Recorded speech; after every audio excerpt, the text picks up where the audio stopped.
You are listening to Shadow Horse Theater Broadcasting. We come to you from the shadowy fields of Minnesota with Dark Pony Radio Show, presented to you by the Dark Pony Players, featuring Nicole Loren, and introducing the Dark Gentleman.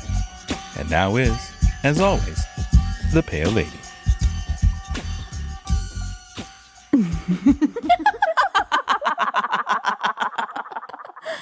My children of the night, we have returned. It has been a great past year, and now we shall continue this ghastly adventure. What say you, my sweet? Here we are, my lurid lovely, once again entering that dark forest of Styria. Let us continue what we started a millennia ago with our storytelling. My sweet, how true you speak. The mysteries of Styria keep many awake at night. Perfect for ladies such as I. Tonight's episode is one of love, destiny, and discovery of self, shrouded in a story that helped influence the lore of the vampire for years to come. My starkly stunning beauty. Oh, my darlings, let us begin like we always do, with mystique.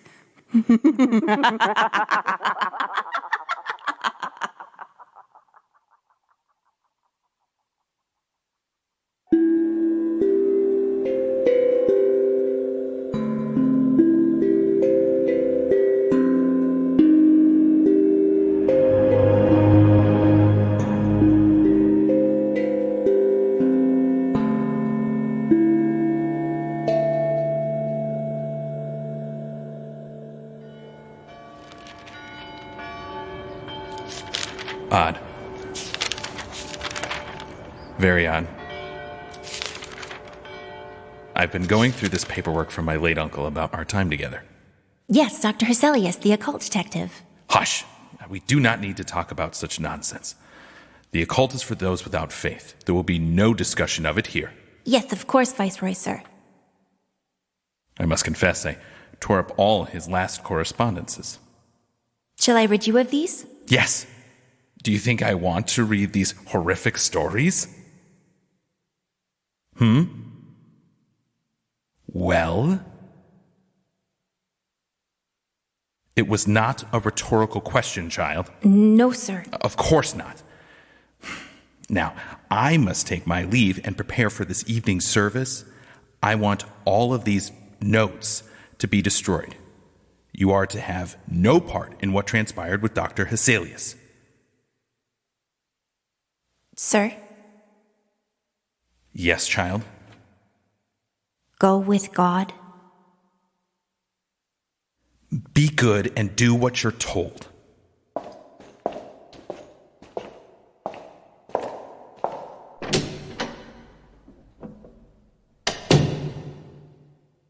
Now that he is gone, let me see what story Dr. Heselius has this time.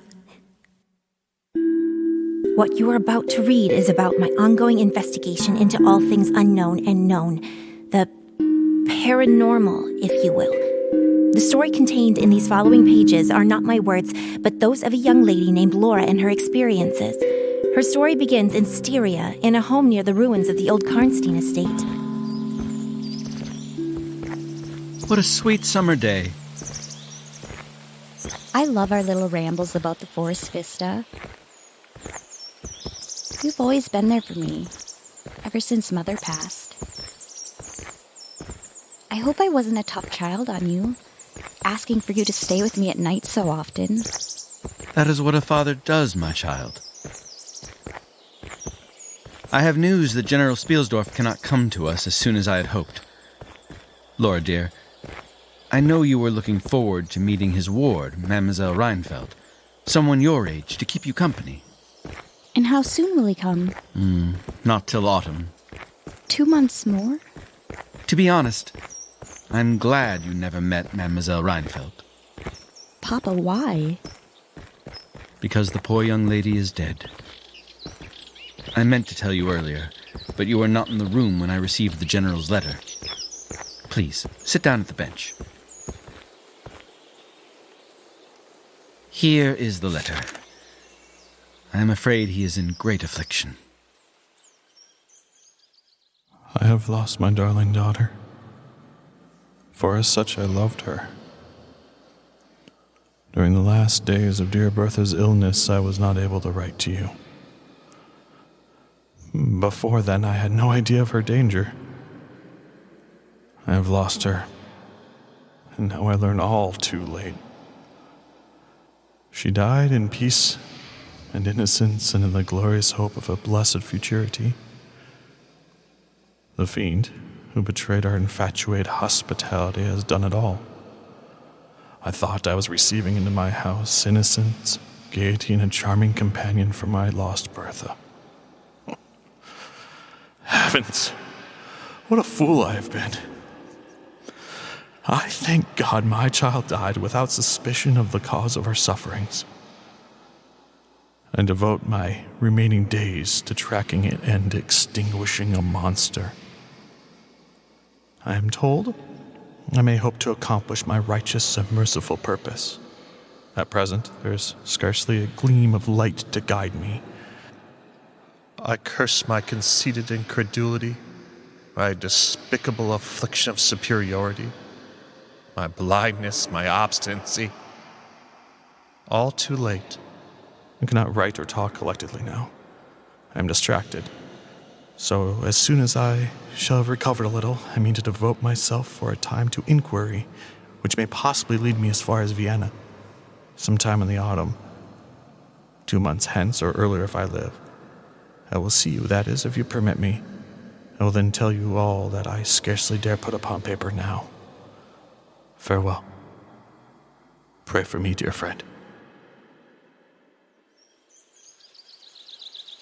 This is heartbreaking. The day wanes on. We shall start making our way home. Yes, Papa.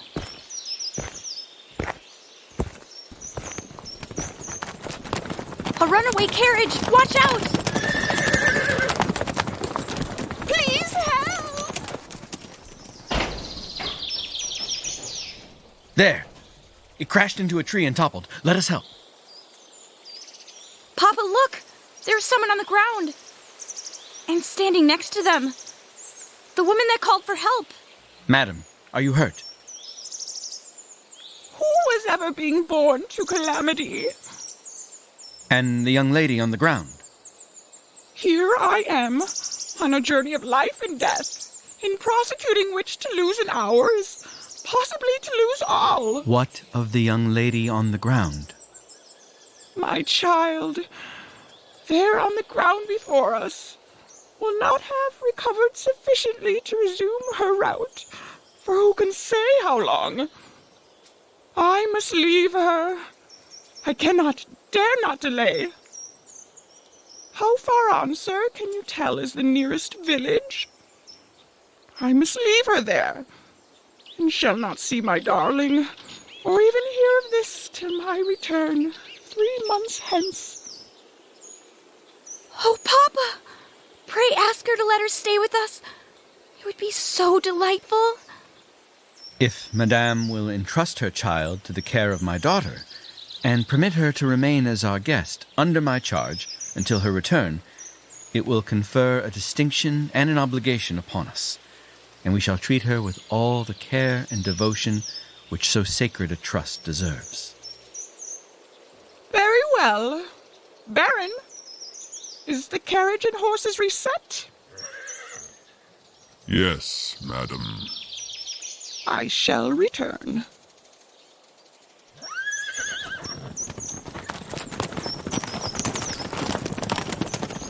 Papa, look! The lady on the ground is waking up. Where is Mama? What is this place? There was an accident. She had to leave in haste. She will return soon. I don't see the carriage. I will watch over you and be your ward until she returns. Let's get you off the ground and back home to rest for the evening and send for the physician.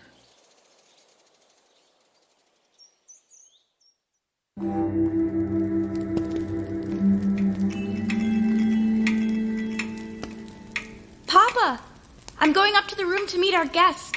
Very well.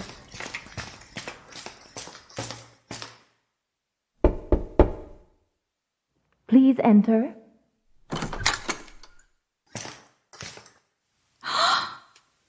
It cannot be. How wonderful. 12 years ago, I saw your face in a dream, and it has haunted me ever since. Wonderful indeed. 12 years ago, in vision or reality, I certainly saw you. I could not forget your face. It has remained before my eyes ever since. My name is Carmilla. And I am Laura. Come, sit on the bed. Please take my hand. I must tell you my vision about you. I was a child, about 6 years old, and I awoke from a confused and troubled dream and found myself in a room unlike my nursery. The beds were, I thought, all empty, and the room itself without anyone but myself in it. And I, after looking about me for some time, crept under one of the beds to reach the window.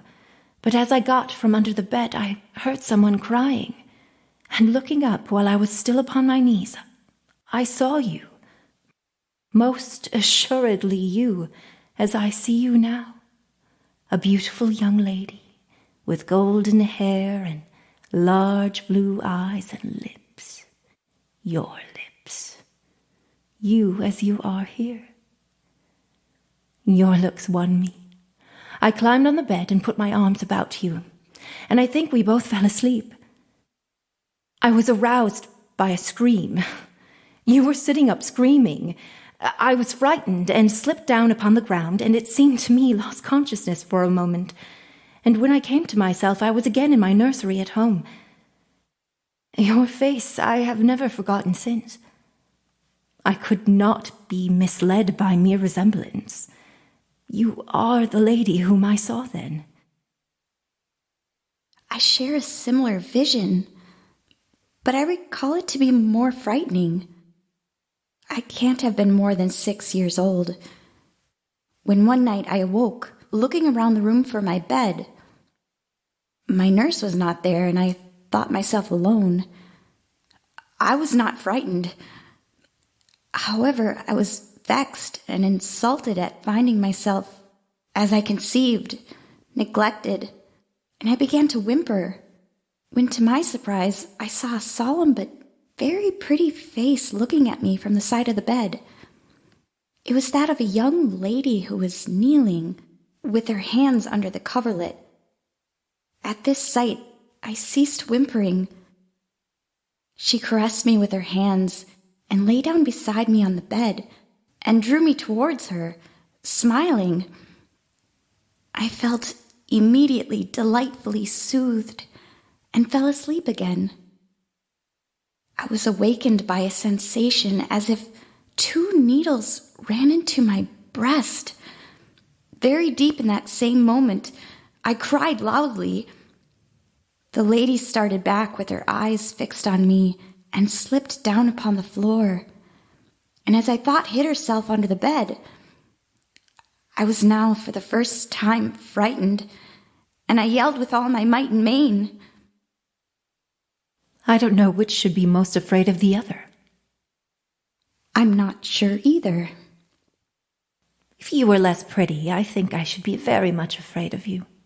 But being as you are, and you and I both so young, I feel only that I have made your acquaintance 12 years ago and have a right to your intimacy. At all events, it does seem we were destined from our earliest childhood to be friends. I wonder whether you feel as strangely drawn towards me as I do to you. I have never had a friend. Shall I find one now? I do feel drawn to you, as you say. I must take my leave. The doctor thinks that you ought to have a maid to sit with you tonight. One of ours is waiting.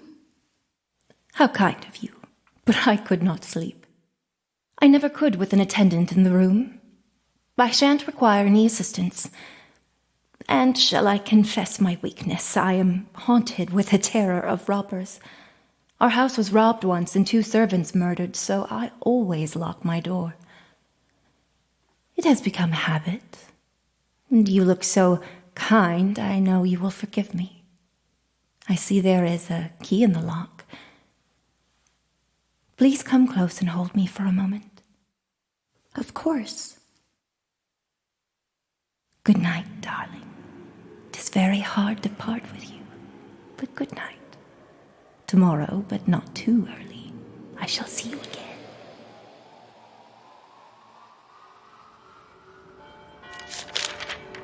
Young people like and even love on impulse. I was charmed with her in most particulars. She was slender and wonderfully graceful. Her complexion was rich and brilliant, and her eyes large, dark, and lustrous. Her murmured words sounded like a lullaby in my ear and soothed my resistance into a trance from which I only seemed to recover myself when she withdrew her arms. Sometimes, after an hour of apathy, my strange and beautiful companion would take my hand and hold it with fond pressure renewed again and again. Blushing softly, gazing in my face with languid and burning eyes, and breathing so fast that her dress rose and fell with tumultuous respiration. It was like the ardor of a lover, yet embarrassed me. It was hateful and yet overpowering, and with gloating eyes she drew me to her, and her hot lips traveled along my cheek in kisses, and she would whisper almost in sobs. You are mine. You shall be mine. You and I are one forever. Then she had thrown herself back with her small hands over her eyes, leaving me trembling. Child, what are you doing? Apologies, Viceroy, sir. I was curious. This perversion is not for your eyes. But, sir, it's not a perversion. How dare you question me? It's just a story of love. Love? You know nothing of this world, child, and you never will if you continue disobeying me. Working with me is a privilege. Spreading the faith to all is a privilege. Yes, sir.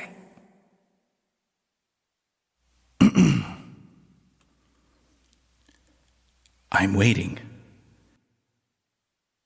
Kiss the ring of God. Forgive me, sir. Very good, child. I will be away for a little while longer. I'm trusting you to burn these papers. Yes, sir. I will know, as will God, if you continue to read this smut. Yes, Viceroy, sir.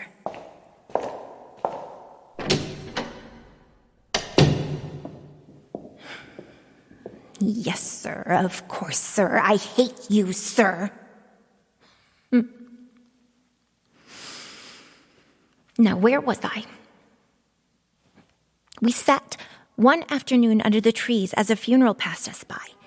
It was that of a pretty young girl whom I had often seen, the daughter of one of the rangers of the forest. She was his only child, and he looked heartbroken. I rose to mark my respect and joined in the hymn.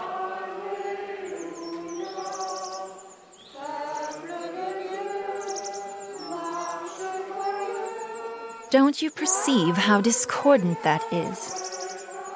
On the contrary, I find it very sweet. You pierce my ears with that singing. Besides, how can you tell that your religion and mine are the same? Your forms wound me, and I hate funerals. What a fuss! Why, you must die, everyone must die, and all are happier when they do. Come home. I thought you knew she was to be buried today. She? I don't trouble my head about peasants. I don't know who she is. She is a poor girl who fancied she saw a ghost, and has been dying ever since, till yesterday when she expired. Tell me nothing of ghosts. I shan't sleep tonight if you do. I hope there is no plague or fever coming. All this looks very like it. The swineherd's young wife died only a week ago, and she thought something seized her by the throat as she lay in her bed and nearly strangled her. Papa says such horrible fancies do accompany some forms of fever. Well, her funeral is over, I hope, and her hymn sung, and our ears shan't be tortured with that discord and jargon. It has made me nervous. Dearest, your little heart is wounded. Think me not cruel because I obey the irresistible law of my strength and weakness. If your dear heart's wounded, my wild heart bleeds with yours. In the rapture of my enormous humiliation, I live in your warm life, and you shall die, sweetly die into mine. I cannot help it. As I draw near to you, you in your turn will draw near to others, and learn the rapture of that cruelty, which yet is love. So for a while seek to know no more of me and mine, but trust me with all your loving spirit. Sit down here beside me. Sit close. Hold my hand. Press it. Hard. Harder. Carmilla, what's happening to your face? It's darkening. You're terrifying me. Please, what is happening? You're trembling and shuddering. There! That comes from strangling people with hymns. Now hold me. Hold me still. It is passing away. I want to get you home, as I'm worried. Oh, my darling. Let us go home.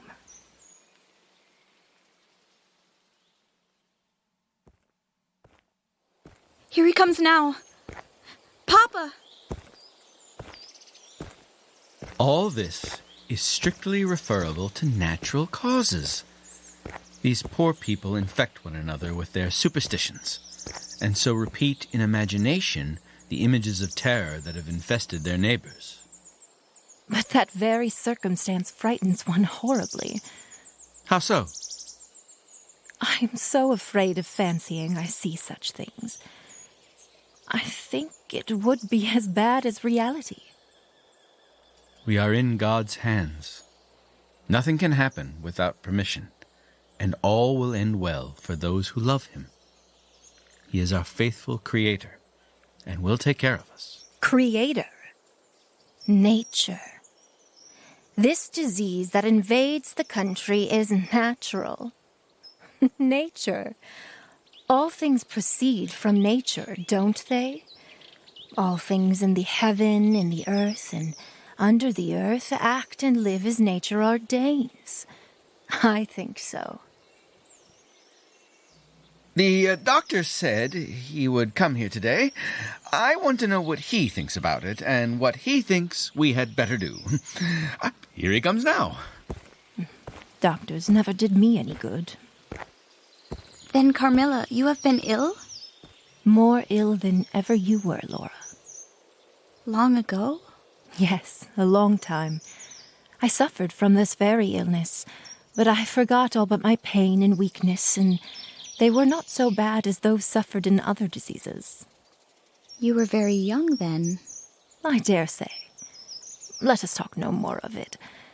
You would not wound a friend.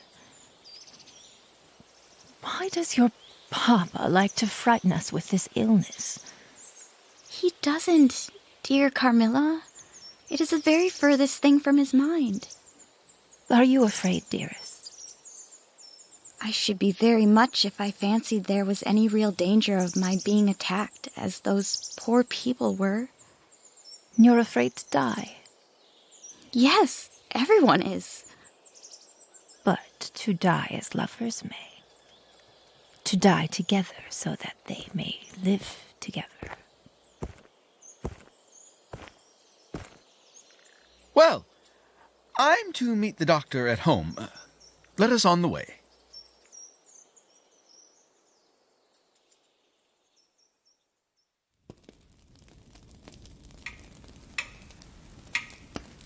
Papa!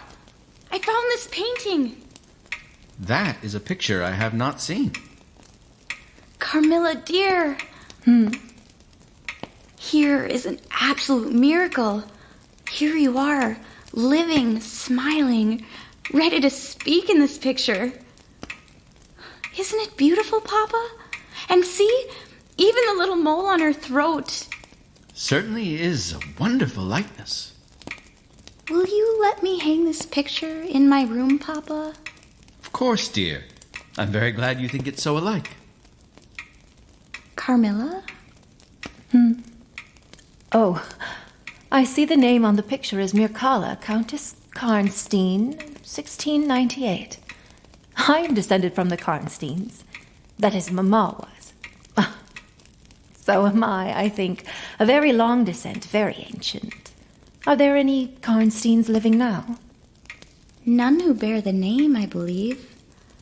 The family was ruined in some civil wars long ago. But the ruins of the castle are only about 3 miles away. How interesting. But see the beautiful moonlight.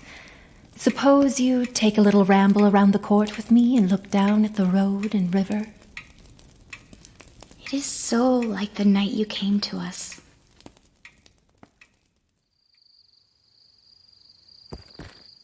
And so you are thinking of the night I came here. Are you glad I came? Delighted, dear Carmilla. And you asked for the picture you think looks like me to hang in your room?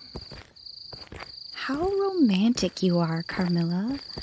Whenever you tell me your story, it will be made up chiefly of some one great romance. Kiss me.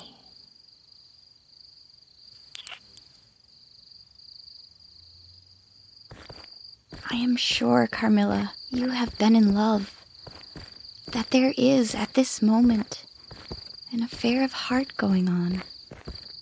I have been in love with no one, and never shall, unless it should be with you. How beautiful you look in the moonlight.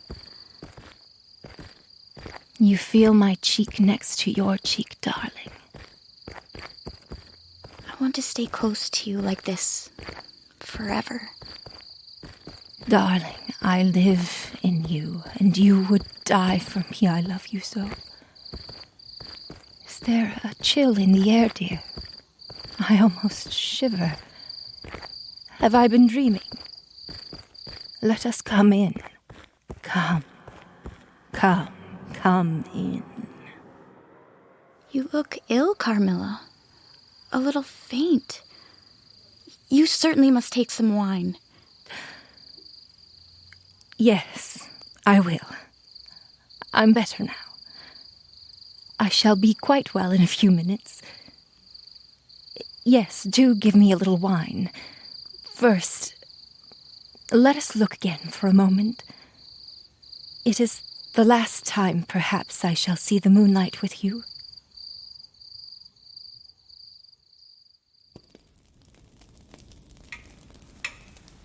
Papa would be grieved beyond measure if he thought you were ever so little ill, without immediately letting us know. We have a very skillful doctor near us. I'm sure he is. I am quite well again. There is nothing ever wrong with me but a little weakness.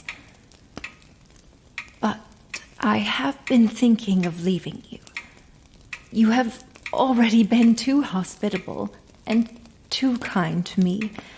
I have given you an infinitude of trouble, and I should wish to take a carriage tomorrow and post in pursuit of my mother.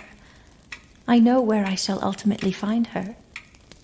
But you must not dream of any such thing. I can't afford to lose you so. You must not think of leaving me here. I would suffer too much in parting from you. I have seldom been so happy in all my life before.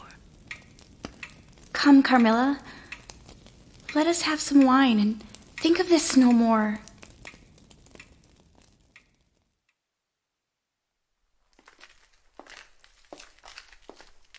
Do you think that you will ever confide fully in me? You won't answer that. You can't answer pleasantly. I ought not to have asked you. You were quite right to ask me that, or anything. You do not know how dear you are to me, or you could not think of any confidence too great to look for. But I am under vows, and I dare not tell my story yet, even to you. The time is very near when you shall know everything. How jealous I am, you cannot know. You must come with me, loving me to death, or else hate me and still come with me, and hating me through death and after. There is no such word as indifference in my apathetic nature. Now, Carmilla, you are going to talk about your wild nonsense again? Not I, silly little fool as I am, and full of whims and fancies. It is late. I must bid you good night. Good night, my darling.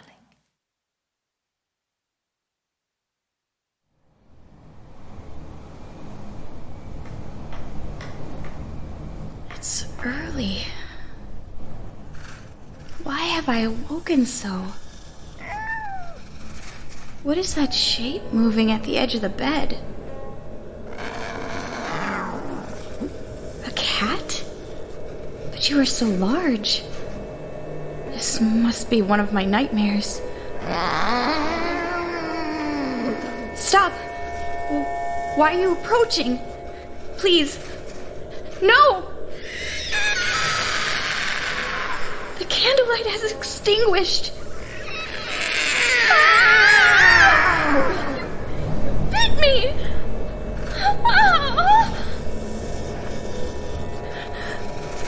Who is that standing in the corner? I see you. Who are you? Please! Help! I'm suddenly feeling so tired. So very tired.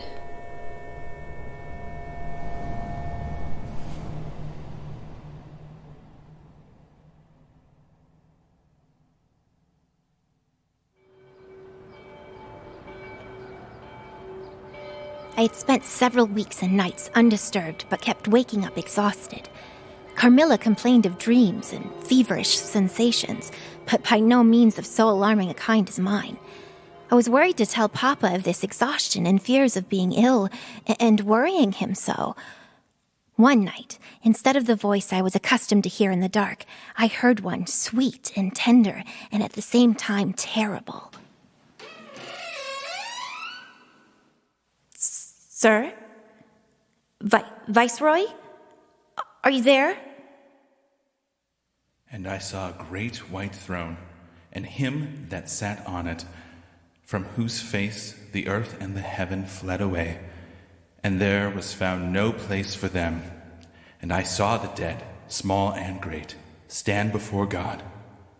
And the books were opened, and the sea gave up the dead which were in it, and death and hell delivered up the dead which were in them. Whosoever therefore resisteth the power, resisteth the ordinance of God, they that resist shall receive to themselves damnation.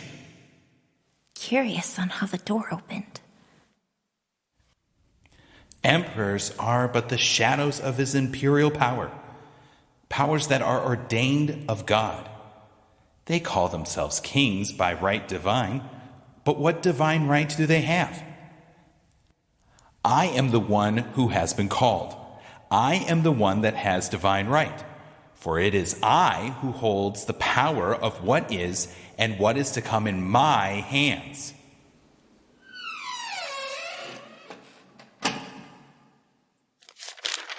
After I heard the voice, I saw Carmilla standing near the foot of the bed in her white nightdress, bathed from her chin to her feet in blood. I wakened with a shriek, possessed with the one idea that Carmilla was being murdered. I remember springing from my bed, running to Carmilla's door. I knocked, and there was no answer. It soon became a pounding and an uproar. I grew frightened, for the door was locked. The servants had come running up at the commotion and had helped to force the lock on the door. The room was undisturbed, and Carmilla was gone. It wasn't until 1 o'clock that I found Carmilla at her dressing table in her room. On this same day, Papa had received a letter.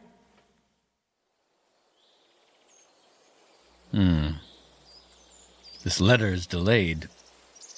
Who is it from, Papa? General Spielsdorf. He may not come till tomorrow, or he may be here today. Someone approaches. It's the General! My dear friend! Upon dismount, come join us. We were just talking about you. Oh. You look as if something has befallen you. I should tell you with pleasure, but you would not believe me. Why should I not? Because you believe in nothing but what consists with your own prejudices and illusions. I remember when I was like you, but I've learned better. Try me. I am not such a dogmatist as you suppose.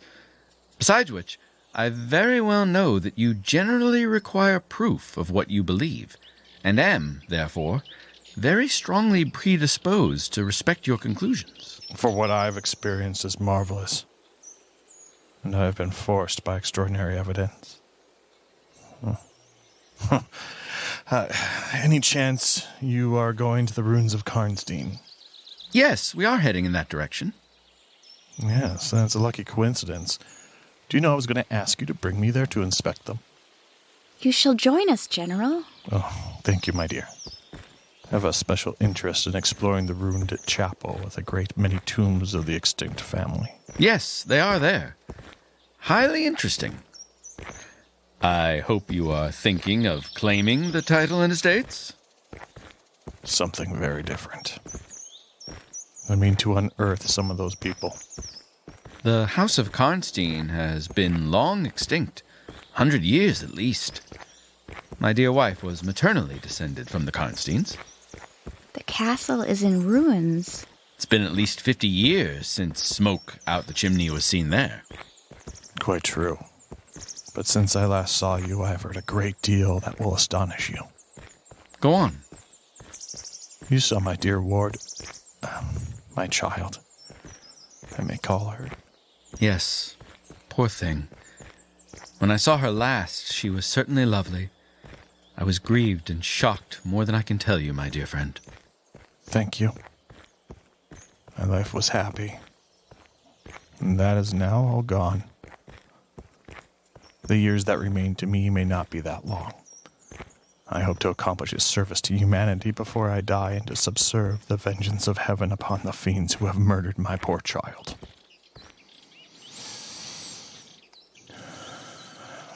How far is it to the ruins? About half a league. Pray, let us hear the story you were so good as to promise. My dear child was looking forward with great pleasure to visit with you and your charming daughter here.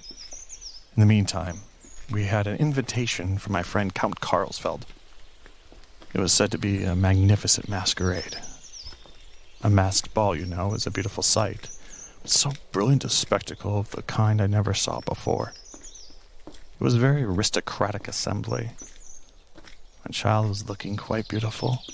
She wore no mask. Dear, have you had a chance to go to a ball? As of yet, no, I haven't.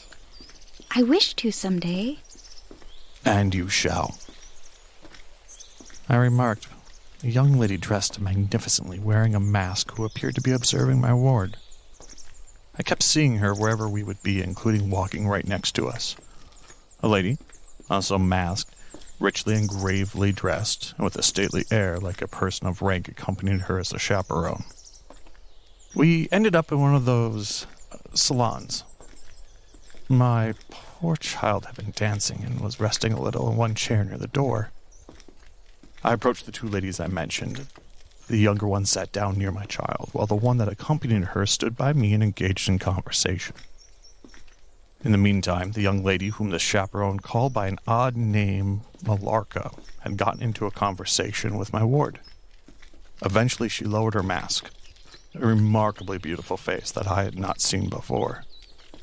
My dear girl felt a powerful attraction almost immediately. I had never seen anyone more taken with another at first sight, unless, indeed, it was the stranger herself, who seemed quite to have lost her heart to her. I put a few questions towards the lady I was engaged with. You have puzzled me utterly. Is that not enough? Won't you now consent to stand on equal terms and do me the kindness to remove your mask? Can your request be more unreasonable? Ask a lady to yield an advantage.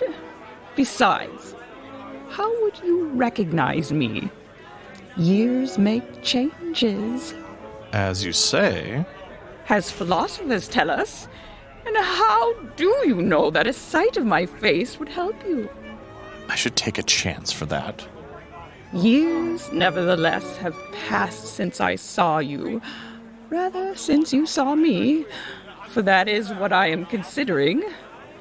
Malarca, there is my daughter. I cannot then be young. I may not like to be compared with what you remember me. You have no mask to remove. You can offer me nothing in exchange. My petition is to your pity to remove it. And mine to yours. To let it stay where it is. At all events, you won't deny this, that being honored by your permission to converse, I ought to know how to address you. Shall I say Madame la Comtesse? As to that. Pardon. Yes, Baron? Will Madame la Comtesse permit me to say a few words which may interest her? Keep my place for me, General. I shall return when I have said a few words. The man in black that interrupted the lady and I disappeared with her into the crowd, and I lost them for several minutes. I thought of returning to my child and her new friend. Before I was able, the lady had returned with the pale man in black, who announced he was to return with a carriage for Madame la Comtesse. He bowed and withdrew. We continued to talk. She insisted that I knew her and that it would be revealed in time. She said she would have to leave her daughter here, as she has not recovered from an injury, and that she would return in 3 weeks' time. The lady wanted my consent to take charge of Malarca in her absence. I would have said to wait until we knew who she was, but my child insisted, and I submitted and undertook the charge of Malarca. The gentleman in black returned and conducted the lady out of the room. The ball continued through the night, and whence it finished in the morning, the young ladies and myself departed. Throughout the coming days and nights, my child began looking pale and ill. She was having trouble sleeping, with dreams of someone visiting her at night. She said she experienced 2 needle-like points going into the base of her neck. Ah! We've arrived. This was once the palatial residence of the Karnsteins. It was a bad family, and here its blood-stained annals were written. It is hard that they should after death continue to plague the human race with their atrocious lusts. Down this gentle hill are the remains of the chapel of the Karnsteins.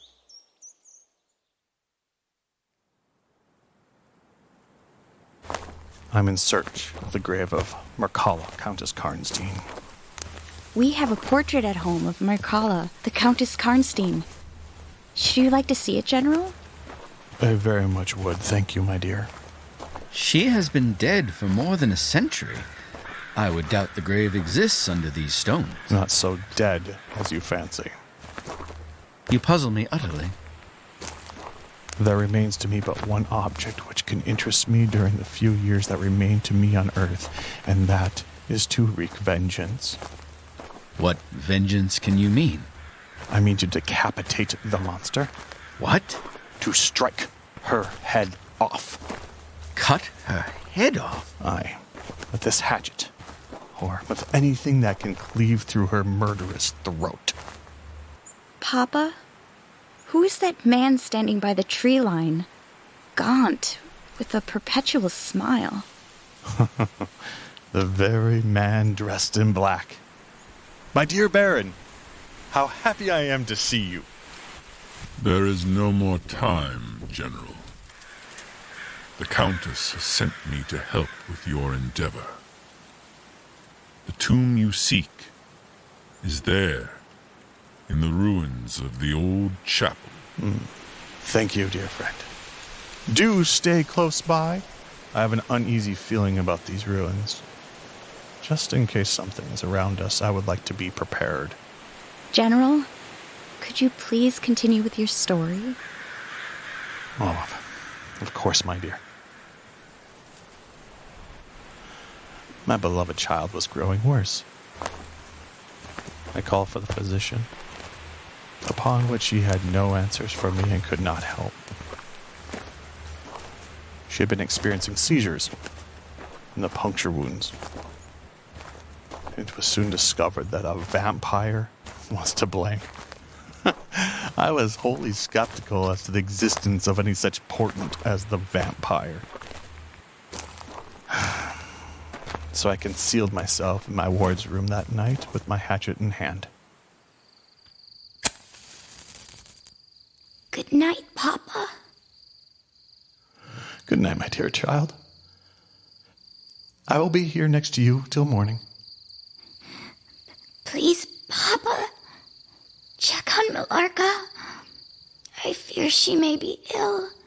My child, do not worry for Millarca. I will send someone to check on her soon. You rest, and I shall see you in the light of morning.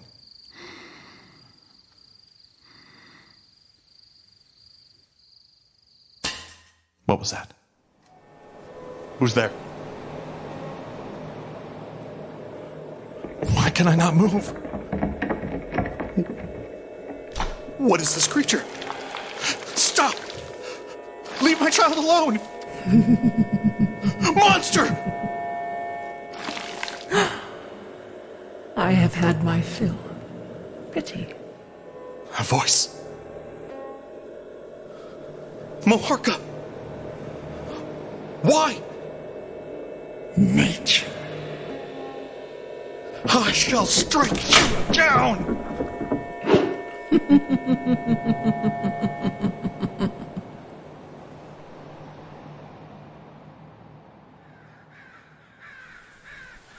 I struck at her with this hatchet, but the creature moved too quickly. Horrified, I pursued, swung again, and she was gone. Millarca had left the house. As my child lay there and was dead by dawn. Carmilla! Darling, I was so worried. I woke from a nap and you were gone, as was your father. I thought I would search the grounds for you, and here I find you and your father with this gentleman. My dear friend, this lovely young lady... Monster! General? Die! Take the hatchet! Die! Stay away! Ah, my arm! Monster! Where is Carmilla? I don't know. I can't tell. She was here a moment ago. Carmilla! Carmilla! She called herself Carmilla? Yes! That is Millarca. That is the same person who long ago was called Mircalla, Countess Karnstein. Oh. Depart, my poor child, as quickly as you can. Laura, dear, it's time to return. But before we go home, we must add to our party the good priest. Tomorrow, the commissioner will be here and the Inquisition will be held according to law. Papa, I want to stay a few moments longer, please. I will meet you at home. I just need some time alone. As you wish, my child.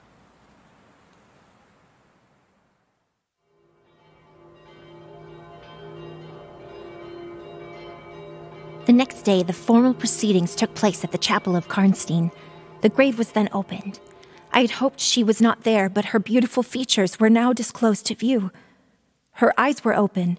There was a faint but appreciable respiration and corresponding action of the heart. In the leaden coffin, the body lay immersed in a depth of 7 inches of blood. A sharp stake was driven through the heart of Carmilla. At that moment, my heart broke, and I felt the same sharp, stinging pain.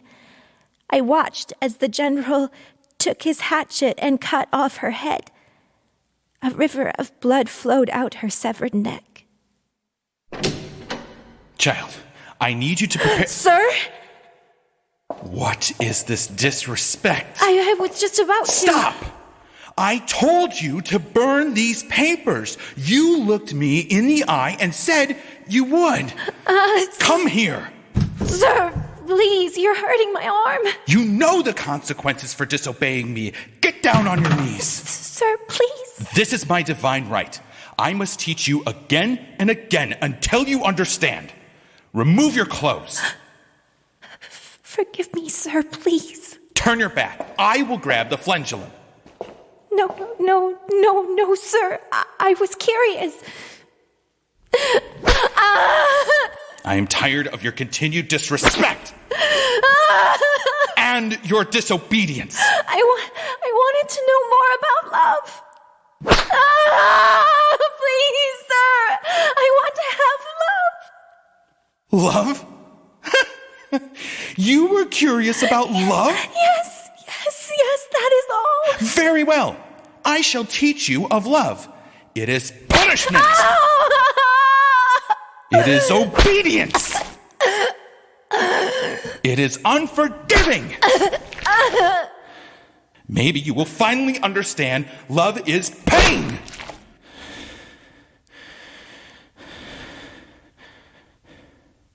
Child?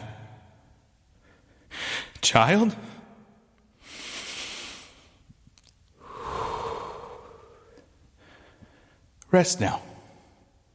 Go with God. Viceroy. Oh, Baron, for a moment, yeah. Stand aside for the Countess. Viceroy. Countess. Your reverence is appreciated but not required. Stand up. What is this mess on the floor? Whose body is this? Pardon?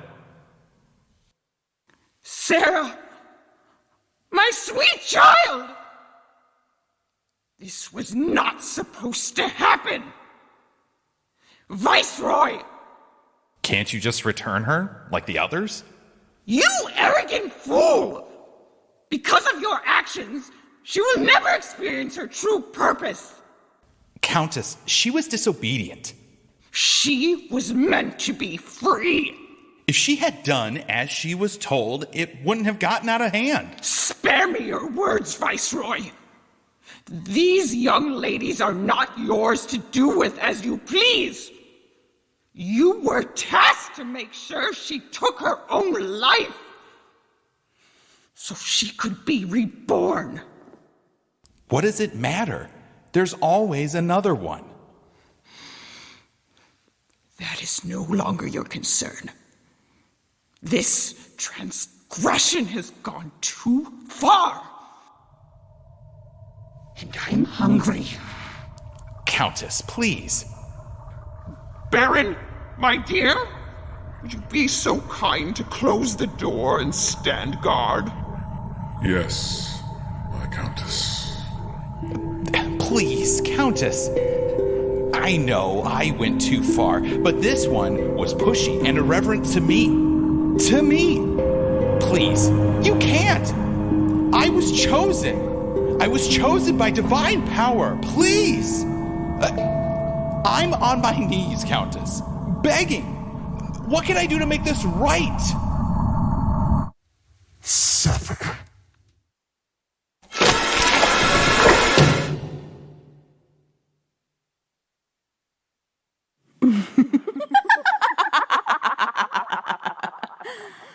What a bewitching tale of love and beauty of the darkness.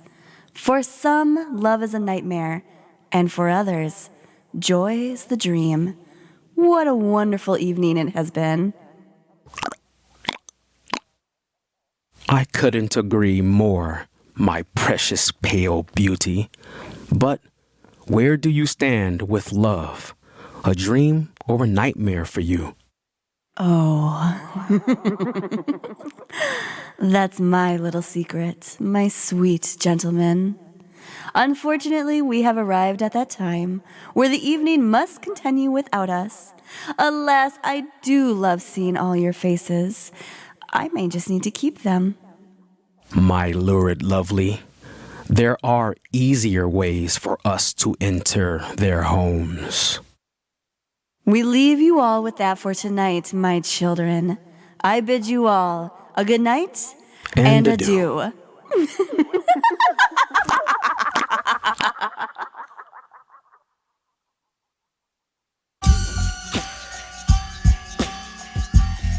You've just heard tonight's episode of the Dark Pony Radio Show, with voices from the Dark Pony players: Matthew Sachs, Max Bessner, Matthew Kelly, TJ Jacobs, Terrell Woods, and Mara Rose, featuring Nicole Loren. Sound designer and engineering from Benjamin Conklin. A Haunting for the Ages, written by M. Terrell Woods, performed by Carnage the Executioner, courtesy of the artist.